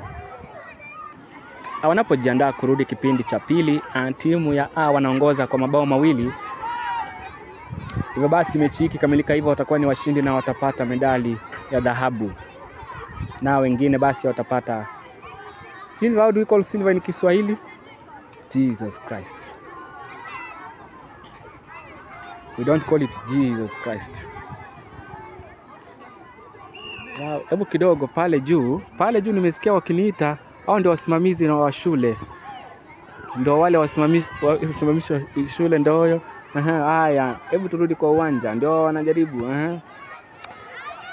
Kata 1 2 3, Ryan nakubali, anatafuta Adrian moja kwa moja kwa Prince kata Brownie, anatafuta mwenzake. Good play. Nice one, kata. Brownie tena kata 1 2 3, anajaribu Nice one, kata Ochola ndio huyo kwake Fredrick kata 1 2 3, nakubali. Messi ndio huyo, Messi ni Brian. Mpira unakuwa mwingi na unatochukua pale juu kwa wasimamizi wa shule, ndio wale wako huko juu wanaangalia vile mambo yanaendelea. Welcome to Carmelite International School Sports Day, end of term 2.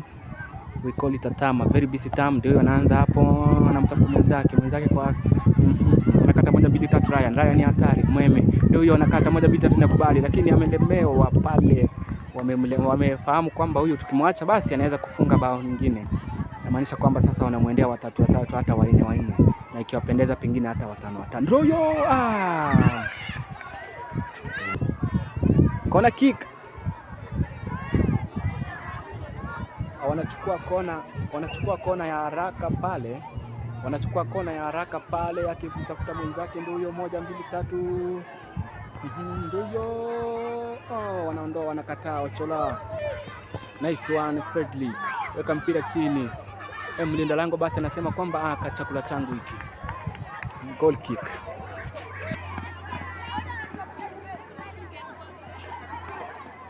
Anakubali 1-1, inakubali. Ndio huyo Messi kwa jina la Brian, ndio huyo inakubali. Kachini anakataa Ryan anakataa, na mpira unakuwa ni mwingi na ni wakurusha kuelekea timu ya B. Wanaanza pale nyuma timu ya B, CJ anakata, inakubali. CJ anatafuta mwenzake, Mikael naye anarudisha, anakataa. Stano ndio huyo, mbaya hiyo. Ryan ndio anakata 1 2 3. Ryan ni mzuri sana kwa kukata 1 2 3. Ryan anakata 3, anakata 4, anakata 5, 6. Wow, Ryan, you have a glorious career before you. Good one Ryan, anakubali. Ndio yo, ndio weka mpira chini, kata 1 2 3, kubali. Effort Ryan. Good play. Ninaona kwamba timu ya B wanajaribu, lakini wamelemewa na kuna shinikizo kwamba wamefungwa mabao 2 na basi wanatafuta mabao 3. Ndio maana wana shinikizo sana. Anaanza hapo Mikael anatafuta mwenzake. Ryan anakata 1 2 3. Brian anamtafuta mwenzake. Ryan anakataa, anarudisha bado kwa Brian anazidi na mpira. Brian anajaribu. Nice one Mikael, weka mpira chini. Nice one Ryan anakataa. Ryan ndio huyo, kata 1 2 3. CJ ndio huyo, mpira unamlemea na anakuwa ni mwingi. Ochola anatafuta mwenzake. Ryan Ndolo kwake Ines kwa Kyle. Nice one, anakata hapo nyuma, wanarudisha. Ochola poor control kwake Brownie anamtafuta mwenzake, anamtafuta nani? Ryan kwake mbaya, kata 1 2 3, nakubali, anarudisha kwake Ochola anakata, nice one, good skills, show them skills. A good boy na ndio anaenda. Haya CJ, kwake CJ, twende kwa Kyle, nice one. Leslie namba 5 amekataa kata na mpira unakuwa ni mwingi, ni wa kurushwa. Na basi wameongezwa dakika 2 na mpira utakuwa unakamilika. Muda si kitambo tu mpira huu utakuwa umekamilika na timu ya A ambao wamevalia sare za samahani kidogo. Na anamtafuta ndio huyo anakata wanatafuta hata ya machozi, ndio huyo anakata Ryan, anarudisha kwake Evans kwake Adrian, mpira unakuwa ni mwingi na kurusha. Nilikuwa nasema hawa sare nyeupe wanaongoza kwa bao 2 kwa nunge, na mpira mwamuzi anasema kwamba mpira ni wa kurushwa. Pale mwamuzi anasema kwamba mpira ni wa kurushwa. Tena wanaanza pale nyuma, anaanza Adrian anatafuta Mikael, anarusha kwa umbali mno akimtafuta Ryan. Adrian anarudisha, basi mpira utakuwa ni mwingi na ni wa kurusha. Mwamuzi mlinda lango anasema kwamba chakula changu hiki, naye anaanza haraka pale vibaya tu kwa CJ kwake Ryan kwake Brian ndio CJ atafikia. Naam, CJ rudisha hapo. Wanashindwa kufunga bao ya wazi mno pale. Stano anaenda kutafuta mwenzake, amelemewa na watatu, amepoteza nafasi ya wazi mno na anakataa. Fabrice kwake Ryan kata 1 2 3 nakubali. Ryan anamwaga moja. Ryan amejaribu sana. Ryan huyu ni mchezaji hodari sana, anaitwa Ryan, nimekuita mara ngapi? Ryan, you're so good. Ryan, you can be so good and I know you'll be so good. Kutoka mpira huu basi utakuwa ni mpira wa mwisho. Kutoka hapa tutaenda kwa awarding ceremony. Tutaanza kuwazawidi wale wanafunzi ambao walishinda. Kuna wale walishinda medali samahani, sio medali. Shida za matamshi. Inaeleweka, ni kawaida tu. Kuna mtu aliyemakinika. Twende CJ namtafuta nani? Anakata 1 2 3 nakubali. CJ mbaya hiyo CJ. Mpira unakuwa ni mwingi na unakuwa ni wa kurushwa.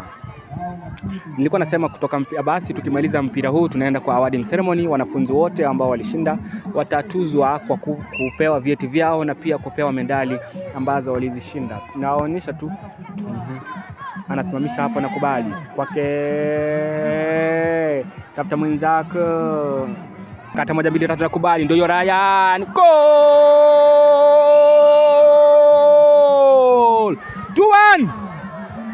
2-1 good skills Brian, nice one. Niliwaambia chochote kinaweza kufanyika katika mpira wa mguu. Sasa timu ya A wanaongoza kwa bao 2 kwa 1. Inamaanisha kwamba hao wengine wakisababisha wanaweza kwenda matuta.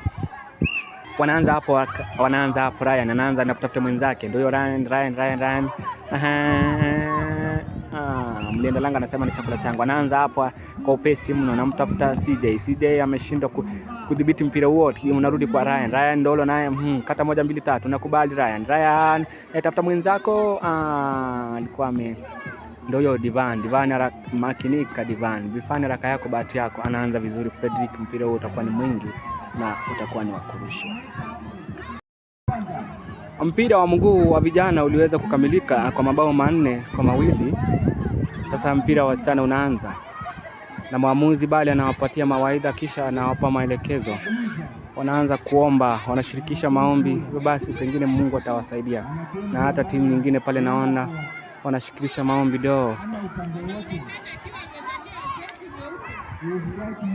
na wao wanaomba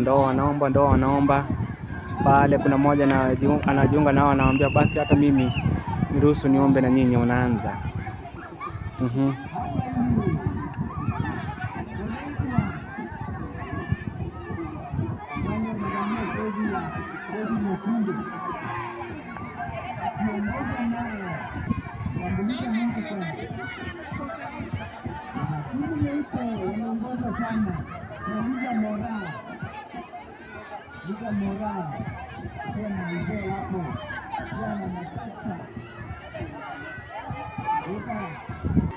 Hakika mwamuzi amewapa mawaidha kwa muda mrefu, lakini na imani pengine muda mfupi tu, chini ya sekunde 10 wataanza mpira huo.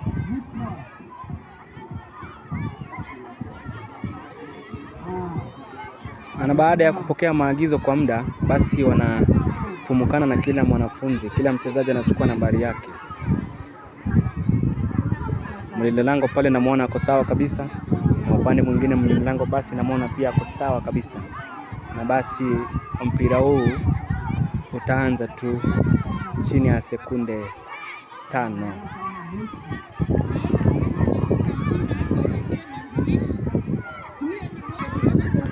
Ni kama mwamuzi bado amebobea katika kazi hii, naona akiopa maelezo zaidi na pengine anawaonya sana.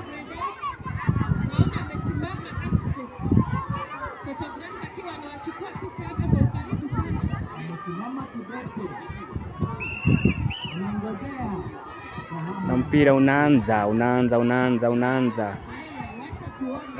Unamtafuta anaanza hapo pole tu.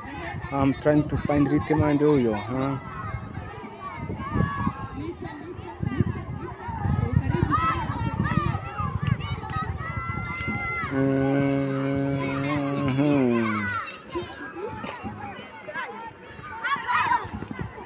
Anarudisha kwake Gabriela anatafuta Patience. Lisa ndio huyo kwake Natasha. Mpira unakuwa mwingi na unakuwa ni wa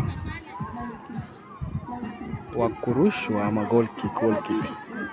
Wanaanza hapo nyuma katikati pole ndio Vieni anasimamisha vizuri, anamtafuta mwenzake lakini anashindwa kudhibiti mpira huo. Vieni baada anauchukua. Wa nyekundu anakataa. Na mpira unakuwa ni wa kurushwa kuelekea timu ya nyekundu. Mwamuzi anasema kwamba mpira huo kurushwa ipasavyo. Na kawaida mpira wa wasichana, mpira pia una mambo mengi sana.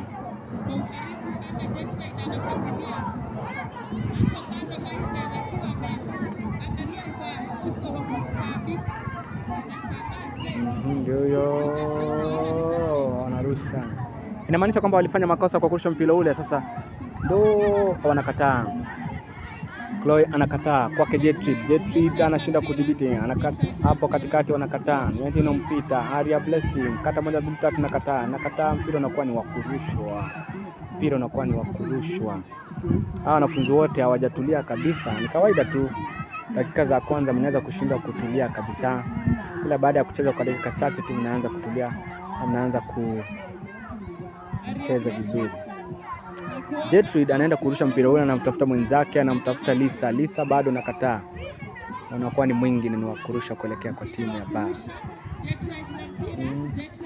Nyekundu wanarusha vizuri tu, wanapokonywa njia rahisi tu. Ndio huyo 1 2 3 anakataa. Mpira bado unakuwa ni wa kurusha. Na mpira umekuwa ni wa kurusha kwa muda.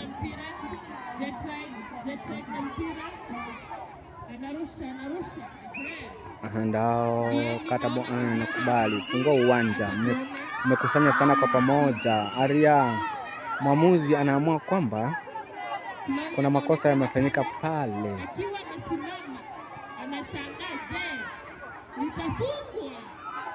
Lidi akiwa karibu na yeye, naona wanashangaa.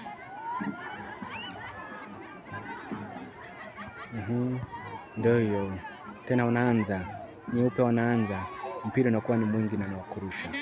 Waelewe tu, niliwaambia mpira wa wasichana na mambo mengi, waelewe tu na wasichana kwa kweli. Kata 1 2 3 ngangania mpira. Fungua uwanja. Kata 1 2 3 nakataa. Piga.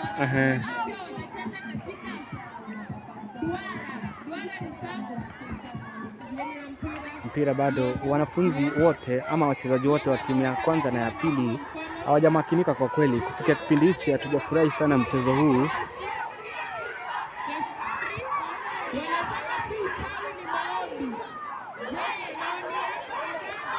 Kuna wale wanasherekea kwani wameshinda vikombe. Timu ya Ryan walifunga mabao 8 na kwani waliibuka washindi, basi ndio wao mnawaona hapo nyuma wakisherekea ushindi wao. Ryan na wenzake na wanafunzi wenzake wanasherekea ushindi wao. Wanazunguka wanaenda huko pembeni. Wanazunguka wakisherekea ushindi wao. ndio wale wanazunguka.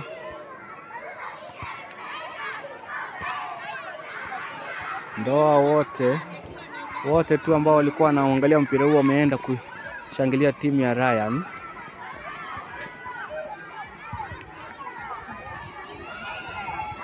Turudi kwa mpira wetu. Vieni katikati hapo anamtafuta Arian anakata 1 2 3.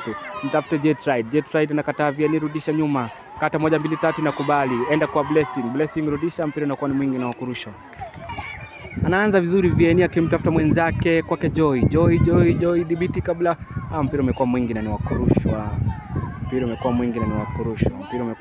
wakurushwa.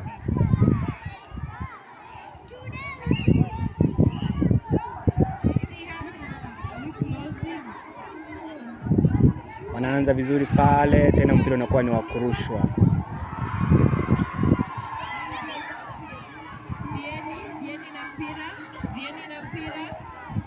Anarudisha kwake Natasha Gabriel anakimbia. Chloe. Haya ndio wanarusha vibaya na mwamuzi anamwambia kwamba rusha mpira vizuri. Tuweze tu kusikia sauti ya Vanessa Mundiso Samita na Ekesa. Mwamuzi pale anawarekebisha kwani wamekuwa wakirusha mpira vibaya.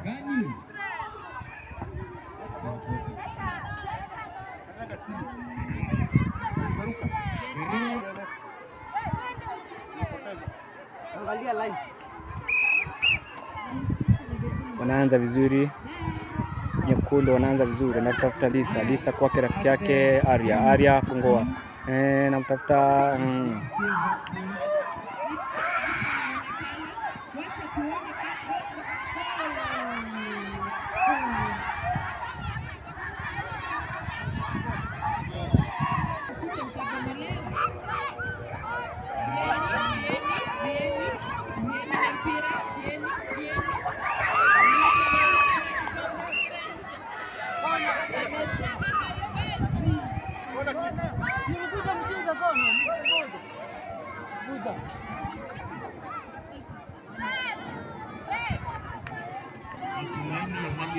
na inakuwa ni kona kick, na mpira wa kona. Namtafuta mwenzake pale kwa Jetride kwa Nancy anamtafuta Letrin anaenda kwa nani? Anaenda kwa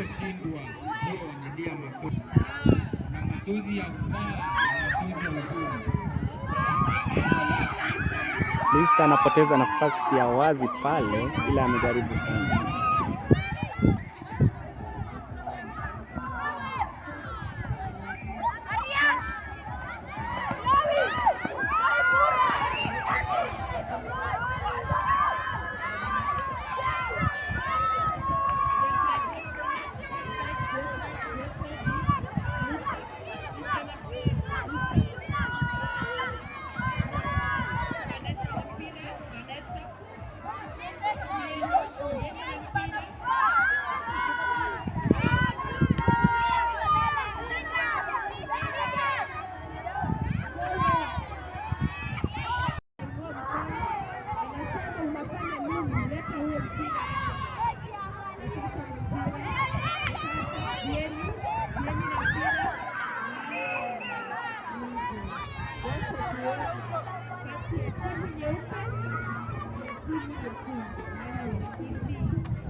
This is the aerial view of the pitch. Wasichana wanarudi second half, wanaanza na mchezo wao. Bado ni 0-0.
Anaanza hapo Arian anatafuta mwenzake nani huyo?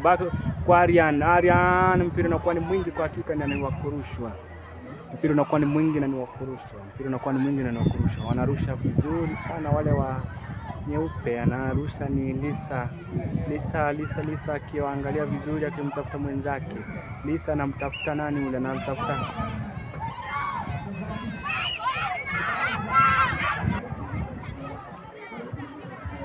wanaanza tena kurusha vizuri pale, wasichana.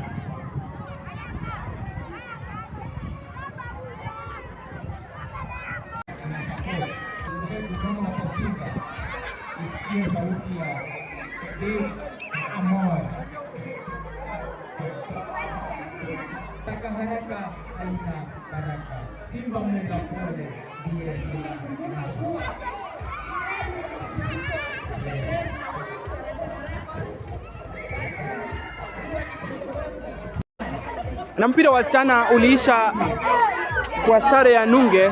Sasa wameanza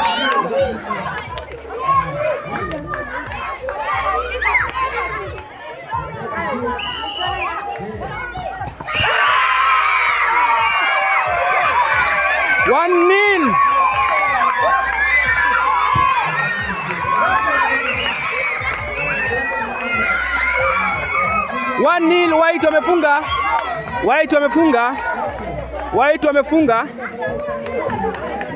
Team Red, acha tuone kama watafunga. Team Red. Wacha tuone kama Team Red. Team White. Team Red ndio walifunga. Amepoteza nafasi ya wazi kabisa. Kawaida tu ni hali ya mpira wa mguu. amepoteza nafasi ya wazi kabisa Jetrid. Anarudia. Jetrid mwenyewe anarudia. Mwamuzi amesema kwamba Jetrid utarudia. Sasa atafunga ama good goalkeeping skills, my wonderful girl.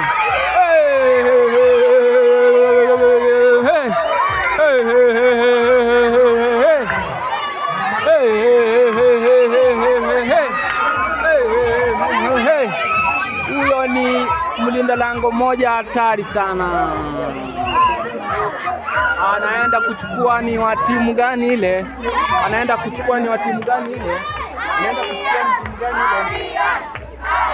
Anaenda ni Aryan. Wanaanza kumuita Aryan kwa jina lake. Wameanza kumuita Aryan kwa jina lake kiasi kwamba pengine wanampa motisha ama wanampa shinikizo.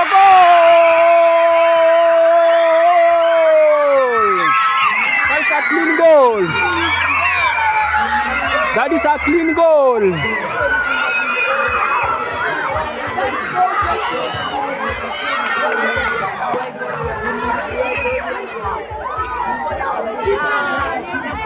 Anaenda kuchukua ni Shalin.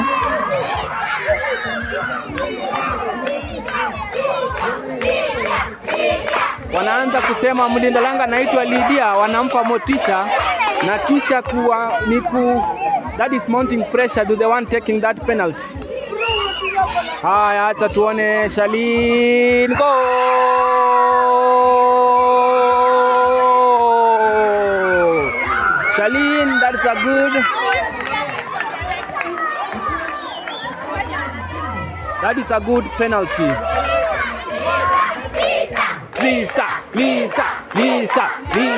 Lisa. They are shouting Lisa, the name of the lady or the girl taking the penalty.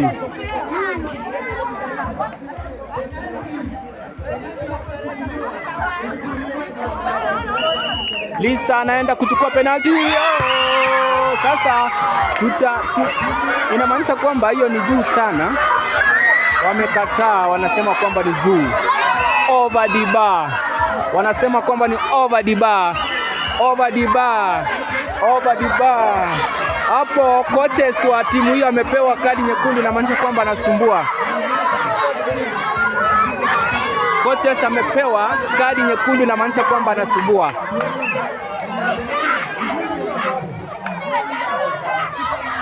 Goal, mwamuzi amesema kwamba si bao kwani ni over the bar.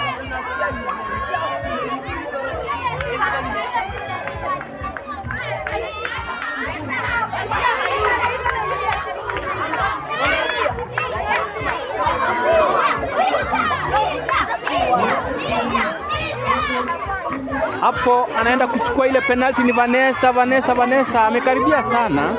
Ako karibu sana kiasi kwamba anaenda kuchukua hiyo penalty. Ni Vanessa. Goal!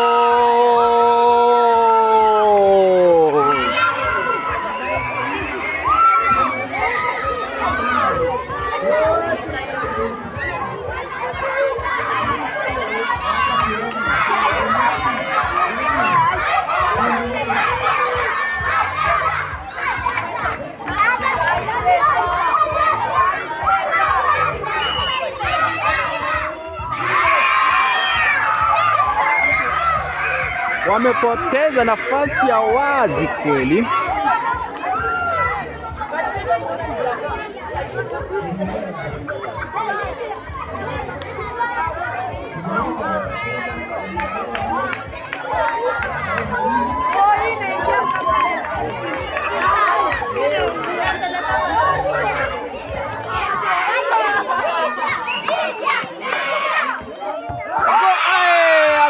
Ameshika goalkeeper, amenada na hakika basi wamekuwa ni washindi.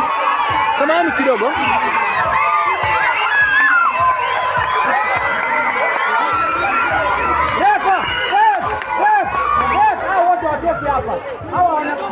Hao watoke hapa.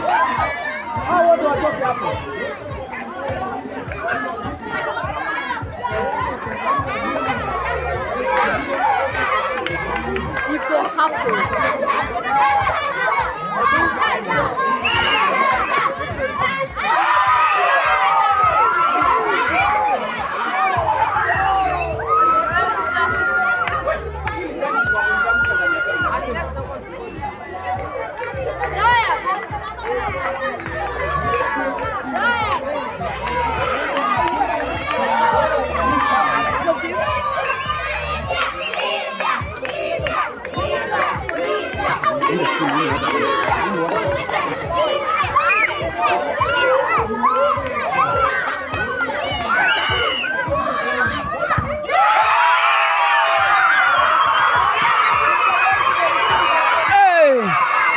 Huyu mlinda lango ni hatari. Huyu mlinda lango ni moto. Huyu mlinda lango ni moto kama pasi. Ama hakika basi hao wanafunzi wa sare nyeupe basi ni washindi.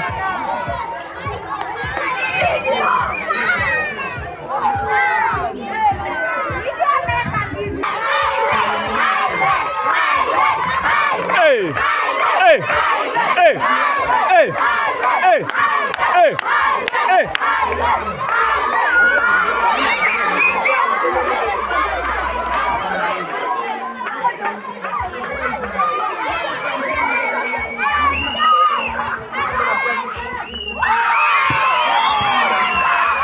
Hazel amepoteza nafasi ya kika hapo. Hazel amepoteza nafasi ya kufunga bao.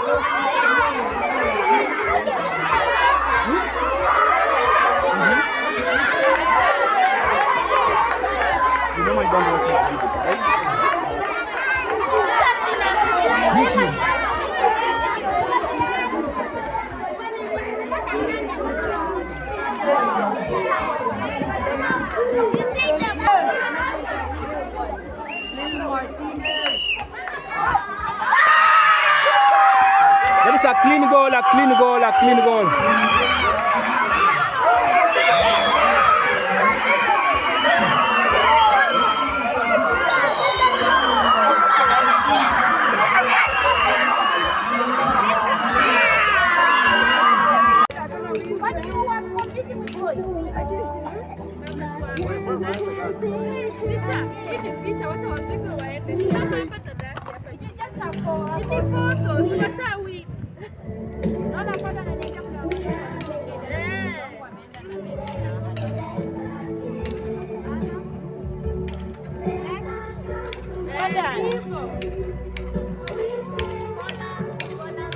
Okay, you sit down and keep run one.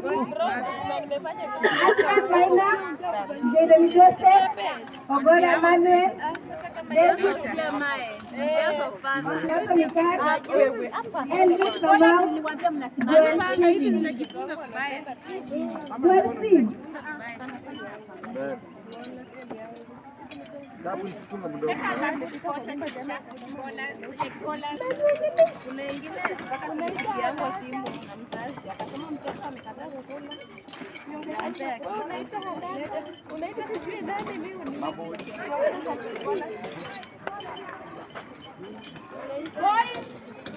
Wewe.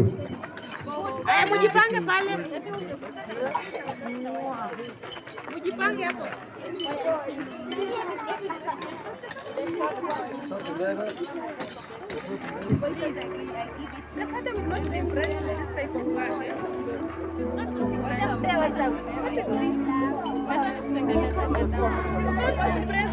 Amir kukanda huyu. Amir, Desmond grade 5 kindly see this girl, Marianne. Ajue majina ya watoto wa walimu. huyu atapata Ajue walimu wanakuwa na watoto. chukwani kikombe. Kuna tumu yao sasa kama una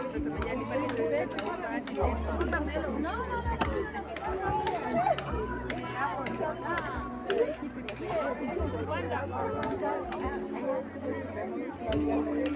mwenye alipata